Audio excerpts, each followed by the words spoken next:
I don't know what was kind of common for you as a kid, but a common scene, an event that would happen in my life as a kid would be going for a drive with my dad, whether it be go see his parents in Quebec, whether we were driving to ball games, whether we were driving to church, anywhere we were driving, it was him and I. Something would happen on the drive that made me furious every time. We'd be driving, and somewhere on the journey, I wouldn't know it was coming, he would just loudly declare, "Look, there's some deer off in the field." And when you're a kid, you look off, you peer, you kind of blink. I never saw the deer. We'd drive a ways long and be like, "Look, there's more deer off in the field." Half the time, I don't think there was any deer out there. Half the time, I think he was just doing that to be dad and just to mess with me. I never saw the deer, but the other half of the time, if I can be honest, I think old men have superpowers. I think old men have superpowers to see deer off a mile away. It's like the hunter instinct comes out when they're driving their Ford Focus down the road. Whether the car emasculates them or not, they can see those deer a mile away. Amen? Like, I don't know if it's got to be a dad thing. I hope that when I get to a certain age, I'll often get that superpower where I can see the deer and I can embarrass my kids on the drive. Now, I wasn't great at seeing the deer the way my dad was, but something I was great at seeing. Does anybody remember the Magic Eye books? Nobody? Did those not get out here on the East Coast? Man, the Magic Eye books were awesomely frustrating. If you saw a Magic Eye book, and you can go Google it later if you don't know what a Magic Eye book is, you open up the book, it's like a more frustrating Where's Waldo. You open up the book, and it looks like visual gibberish, right? Like you kind of scan it. I mean, it looks like AI created it, but that wasn't around yet. Just this photo of like, what am I looking at? And the idea with the Magic Eye book, here's the trick to it. You had to like kind of bring it close, kind of cross your eyes a little bit, stare at it, and then kind of back the book away, and the 3D picture would jump off the page, right? Now you're remembering it. I was so good at that. I was so good. I couldn't find a deer to save my life. But I could crack those Magic Eye books. I could get them open, cross my eyes, pull the book back, and boom, there it was. So I loved giving the Magic Eye book to somebody else, counting to 5. Like, you can't see it? What's the matter with you? You can't see it? With all my condescension, what's the matter with you? Why can't you see that? It is frustrating when you can't see what everyone's looking at. It is frustrating if you're going down the highway with your dad, pointing at a deer like, I don't see it. Someone giving you this book, you stare at it, you don't see it, and you just want to throw the book, don't you? Like, I don't know where it is. The kids do Where's Waldo. It is so frustrating not to see what you're supposed to be seeing. So let's all be honest. Half the time you lie and say you saw it. Half the time you just get to tell a lie. Oh, that's a beautiful picture. That's a beautiful dolphin. No, it's not a dolphin. Oh, then look at that deer. Look at the 7-point rack on that deer. No, it's a female. Oh. And so you have found your times frustrated that you can't see. So you kind of fake it till you make it. Hopefully they don't notice. They always notice. They know when you're faking it. They know when you can't see it. And while mostly that's irrelevant, mostly it does not matter if someone gives you a Magic Eye book, a 3D book, and whether you can see it or don't see it, who really cares? Whether you're driving with your dad and they've got that superpower, they can see the deer half a kilometer away, who cares as long as the deer is a half a kilometer away and not on the street like driving through Yarmouth? I don't care if they're a half a kilometer away. I want them out of the front end of my car. And that's mostly it doesn't matter. There are things and there are times when it is crucially important that you see what somebody is trying to show you. There are times when it's not irrelevant. There are times when it does matter. When someone tries to show you something, you seeing it is of the utmost importance. The number one command in the book of Revelation is to look. The number one thing you are told to do to go through this book is to look. I'm actually thankful that the number one command is not understand. It's look. Do you see it? And we said to you, the name Revelation is a word that we have in Greek is apocalypsis. It's an apocalypse. It's an unveiling. that you're going to see things, you're going to look upon things that you needed John to show you. Now, people want to fight and argue about all of the details around in the book, and they can be fun to argue and fight about. But the problem is, while most people are going through the book of Revelation fighting about things, they're missing the thing that John is trying to show you that is being revealed and unveiled in your presence. What if I told you this morning that this passage was the revelation of all revelations? What if all the people who are waiting for us to get to bowls and trumpets and dragons and beasts and all the things that we're going to get to, what if they actually missed the fact that Revelation 5 has the apocalypse of all apocalypses? What if in that little few verses you heard read to you, maybe you didn't catch it, it had the revelation? Let's go back through it and tell me if you see what John's trying to show you. In Revelation chapter 5, if you're watching online, you can just pull your Bible out and kind of follow through. In Revelation chapter 5, we are not picking up a new vision. It says, "Then I saw," but it's not a new vision. If you were here last week or if you watched it online, the vision started in 4:1. After this, the 7 letters to the 7 churches, after Jesus told me this, then I looked and saw one seated on the throne. Were you here last week for that one? Did you watch it online? Then I saw one seated on the throne. And I said then, I'll say it again, I am so thankful that there is one seated on the throne. The good news is not that there's a throne that's vacant. The good news is not that there is a throne with power and they're looking for applicants and resumes to fill the throne. The good news is there's a throne and there's one seated on it. I need to be reminded that there's one seated on the throne because this world is a discouraging place to live sometimes. You scroll your phone later, watch your joy diminish. Watch the news for too long and watch your anxiety increase. Pay attention to everything that's going on in the world and look and behold upon the world, and I promise you, you will feel worse than if you look and behold upon, put your gaze on the throne. What John wants you to know while he's sitting on the island of Patmos, imprisoned for his relationship with Jesus, is that this is not what I would have picked, but at the end of the day, there is one seated on the throne. And so in chapter 5, we pick up the truth of chapter 4, that John is looking into the throne room of heaven. At the center of it is the throne, and there's one seated on it. Now, 5 is so masterful, I just need you to know I can't do it justice. That you've heard me preach before, you're not shocked by that. I'm not going to be able to do this justice. It is too good. It is so good, I would need a year of preaching to make this pop the way it's supposed to pop. In 5:1, you have John kind of looping back to the one who is seated on the throne, and his gaze, he looks over at the right hand, and there's something in his right hand. He said, in the right hand of the one seated on the throne was a scroll.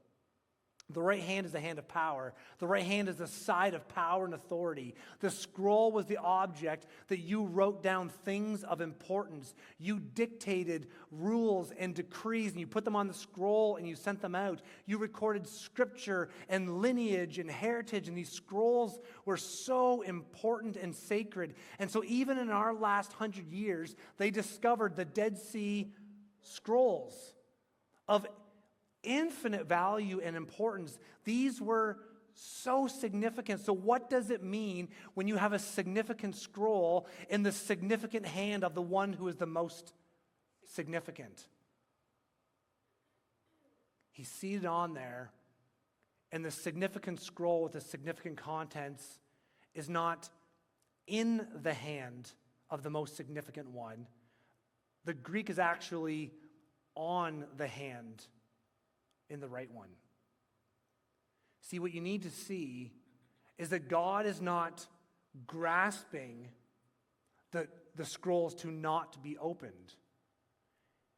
He's got it in his hand, and it's sealed 7 times, which if you were of royal family, you had the signet ring, that you'd put some wax on the scroll, and you would take your signet ring and you would seal the scroll so that if someone opened it, the seal would be broken and you would know that this was no longer kept between the author and the recipient. And so the significant one holds the significant scroll with the significant contents with the signet ring stamping it not once but 7 times. What does 7 mean in Revelation?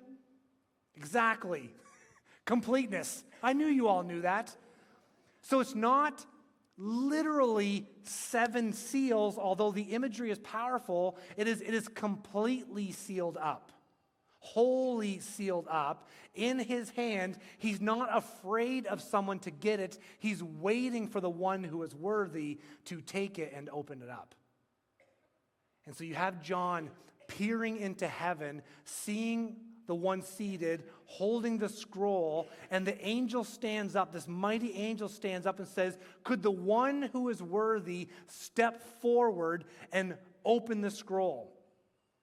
Some of you are nerds. I can tell by looking at you. Just a little Sunday morning humor. Do you remember in, I forget which Marvel movie it is because I'm not as big as nerd as you are, but close. Remember when Thor's hammers, I think it's in, no, not Iron Man. It's Age of Ultron. Thor's hammers on the floor, and they have a contest who could pick it up. Do you remember? All the nerds? Come on, nerds. Do you remember Captain America walks over and he picks it up and it shakes?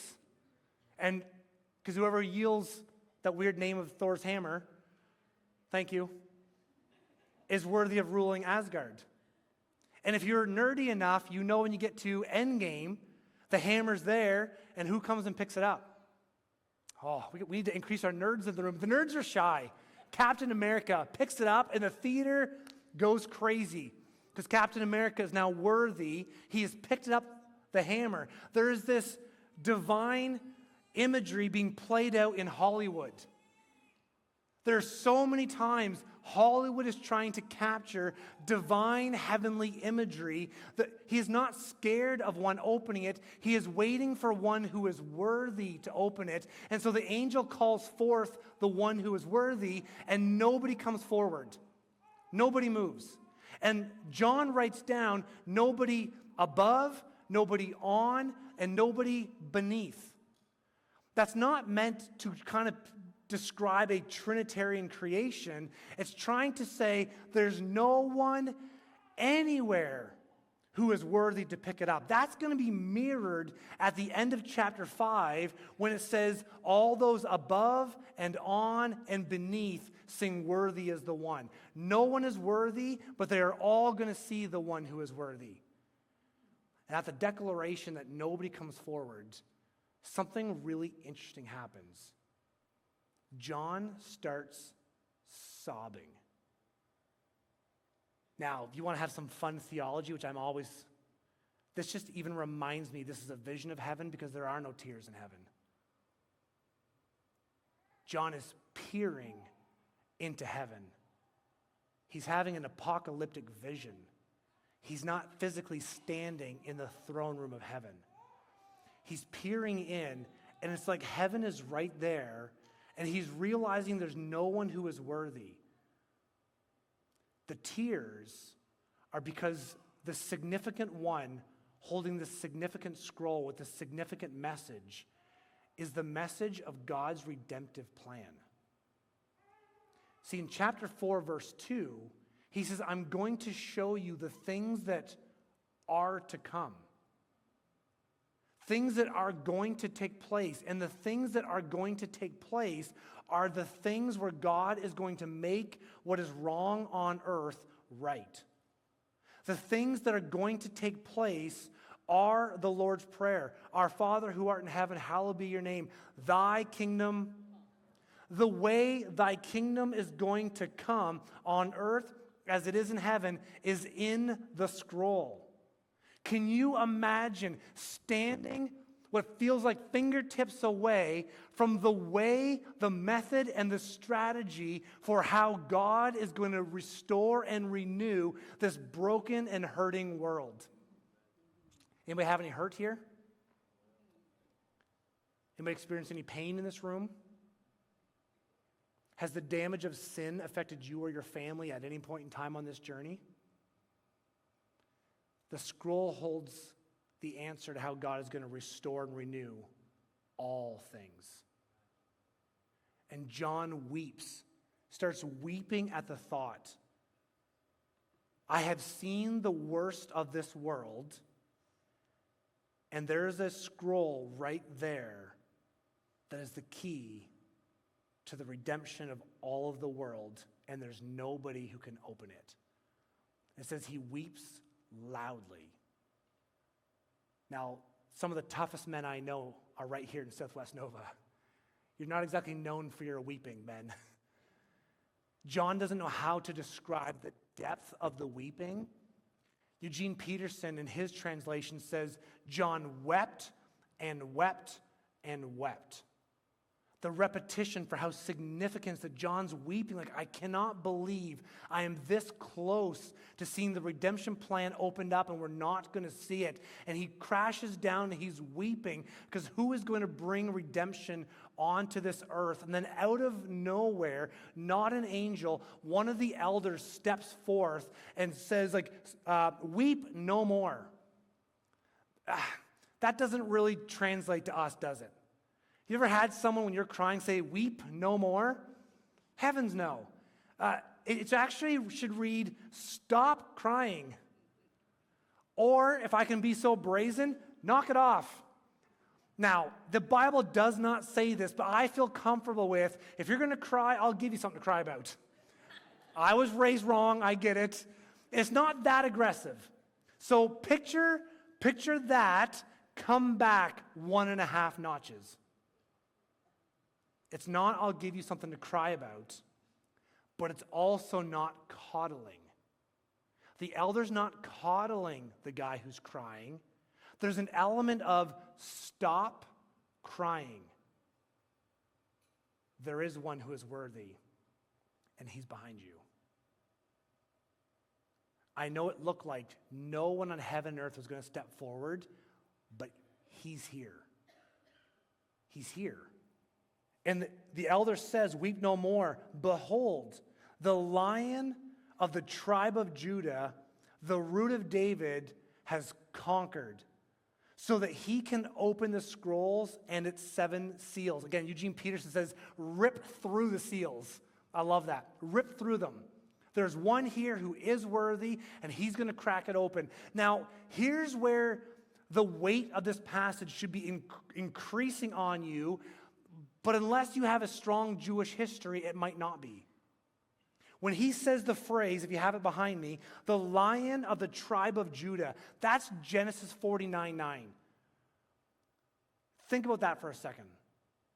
In Genesis 49:9, a promise was given to the Jewish people that one was coming who was going to restore all things that was taken from the Jewish people. Genesis is the first book, I'll give you a hint, and Revelation is the last book, which means they've been waiting for a minute.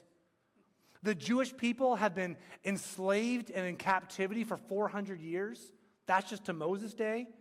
They've been in and out of battle. They've been conquered. They've been destroyed. They've been oppressed. They've been possessed. They've had it all. They've had good kings, good judges, bad judges. And if you read the Old Testament, you can read this wild history of the Jewish people going up and down, up and down, up and down, that you probably can't fathom unless you yourself have been in slavery or at war.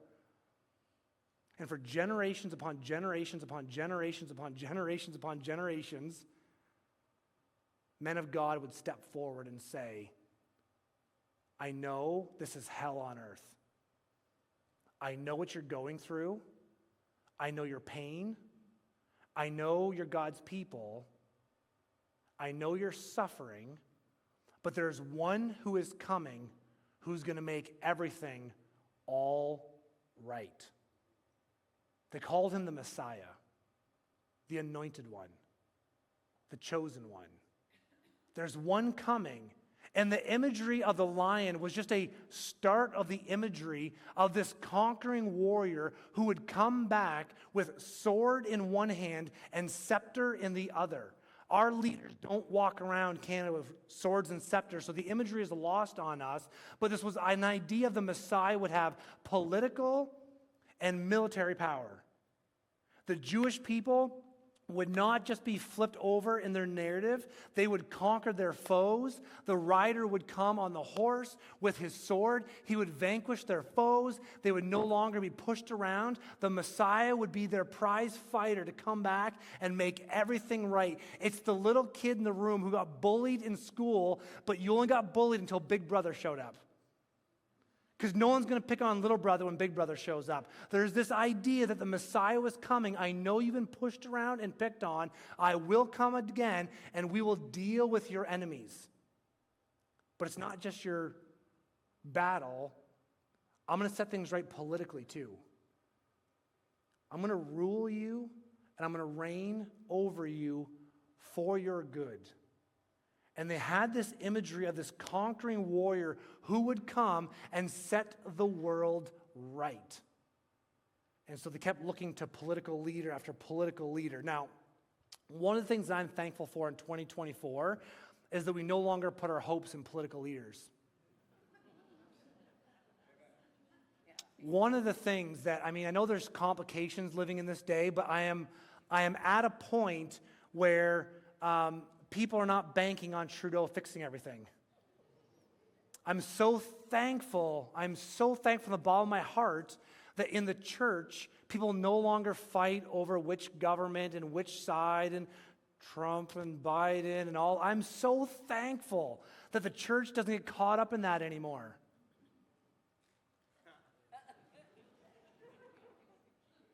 This is a shot at Caesar. This is a shot at the Roman Empire, that the Messiah is here and it's not Caesar.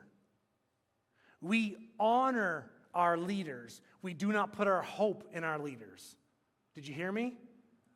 We honor our leaders. Like, they're not good. I didn't say they were good leaders. We honor our leaders because God said so. We put our hope in the one we're about to see.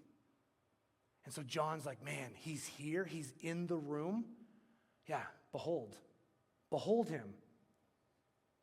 In verse 6. And here it is, folks. You are all amped up for Revelation. Here it is. This is the whole series right now in verse 6. Brace yourself. And between the throne and the four living creatures and among the elders, I saw a lamb standing as though it had been slain, with seven horns and with 7 eyes that are the 7 spirits of God sent out to all the earth. You were all clamoring at me to kick into Revelation soon. Let's get going. There it is. You want an apocalypse? John just had his apocalypse. He turned to see the lion. He turns his shoulders over, and he sees a lamb as though it were slain. What do you do if you've been waiting for thousands of years for your conquering warrior Messiah to show up, sword and scepter, and you find a lamb bloodied up standing there?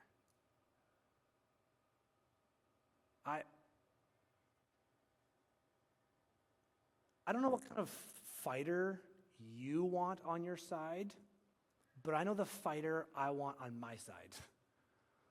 I don't know who you would pick to throw down with, but if I had to throw down this afternoon, I might grab somebody like, Dwayne "The Rock" Johnson. If I'm going to get in a fight this afternoon, I want The Rock.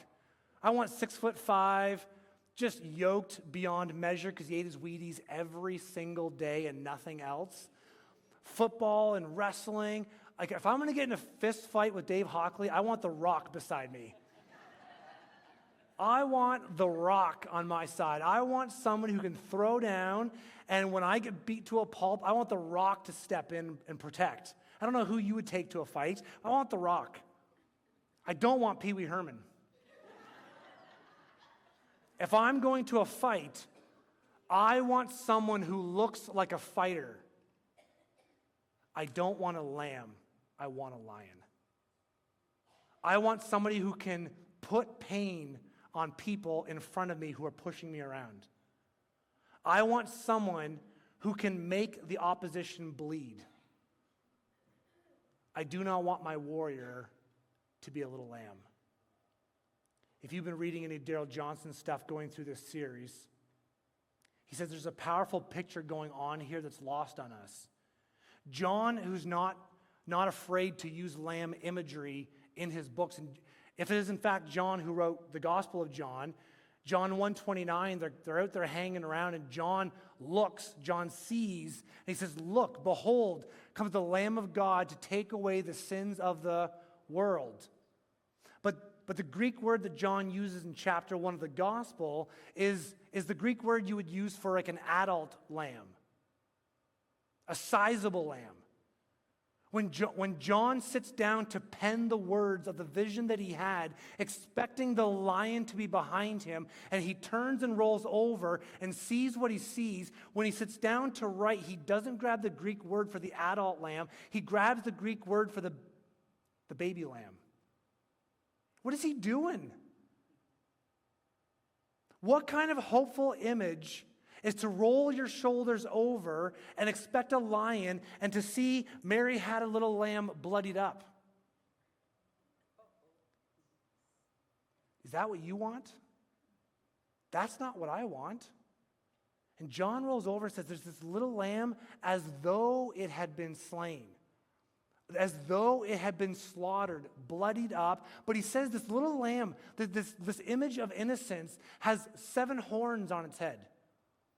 Horns are often an image, a symbol of strength, 7 being complete. I gave it to you earlier in the sermon. You knew it was coming back around. This 7 horns, this little lamb that's bloodied, stands there with complete strength, power, might.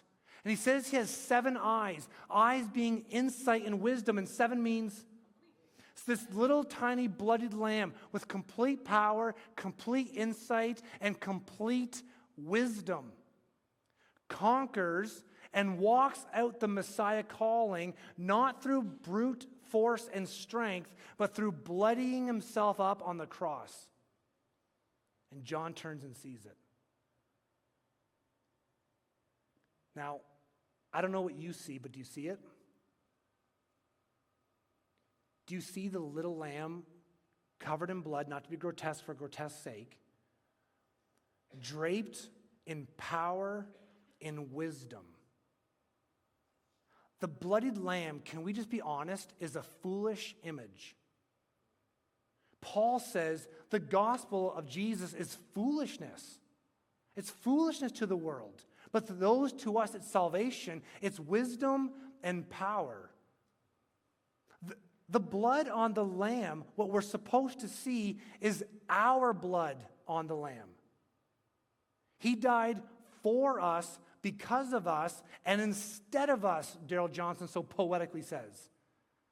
He laid down his life for you and for me. While we were waiting for the hero to come and fight, our hero comes and dies. While we were waiting for our hero to take sword and scepter and head to the throne room and head to the battlefield, the Lamb actually went to the cross and rules and reigns from the cross, not from a government building. You're meant to see a startling image of bloodied innocence. You're meant to see a picture of exactly what grace costs. Now, if you come to church here often, I hope I regularly say that there is salvation found in no one else other than Jesus, and the gift of grace costs you nothing. And that is absolutely true. But I don't want to imply that just because it cost you nothing, that does not mean it didn't cost somebody something. Free to you does not mean free for how it was purchased. the gift of grace and the freedom and the forgiveness being offered to you by the Lamb cost everything. And John wants you to see what he sees, the bloodied Lamb who rules with the strength of the lion, but from the position of the cross. Because here it is, folks. The lion comes to inflict pain on the world. The Lamb comes to take pain from the world. What you're supposed to see in verse 6 is the hinge. In verse 6, when John is like, we must see the world healed and restored, someone come and make the world bend its knee. John wants to see power in verse 6, and between the throne. Do you see the grammatical mistake there? Do you see it? Look. Between, which means separate, the throne, which is singular. Shouldn't it be between the thrones? Here's what I found. Sorry, Siri, I don't need your help right now, bud. Although, if I said preach a better sermon, it probably could. When your kids split the bunk beds apart, between the beds is a pile of junk. How do you go between the throne singular? What John wants you to see is that if you pull back all of creation, if you pull back all of the activity of heaven, and if you zero down right to the center of the plan and the will of God, you don't see power and might. You see sacrificial love. At the heart of our message is one who could make you bend a knee, but instead comes and gives his life for my pain, for your pain, for my sin, for your sin, and says, I'm inviting you to experience what I could have made you experience. Because I'm not going to do it through force of power. I'm laying down my life, and at the center of the apocalypse and the vision is a scene of sacrificial love for you and for me. You want to know what God's redeeming plan is for this world? Do you want to know how God is going to pull out all of the poison, all of the hate, all of the hurt, all of the junk? He put down his sword, put down his scepter, climbed on a cross that I belonged on, and paid for my sin and shame. And then, please don't miss it, the Lamb stands there.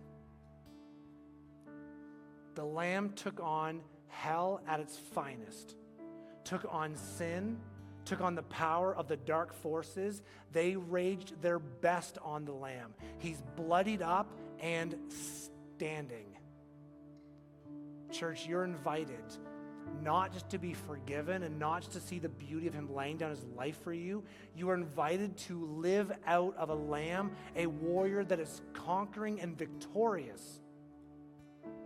You don't need to live clawing and scratching, trying to earn your freedom. You don't need to live in a way where you're white-knuckling being good so God doesn't get you one day. You are invited through the act of sacrificial love to have a life of victory where your identity is changed and you get to live out of the victorious identity, not to earn to it. And so when the word says you can have life and life abundantly, that's for you. The battle has been won. You can be free today, and you can have your identity be one of victorious, where you get to stand with the bloodied lamb saying, thank you for fighting the fight that I could not fight.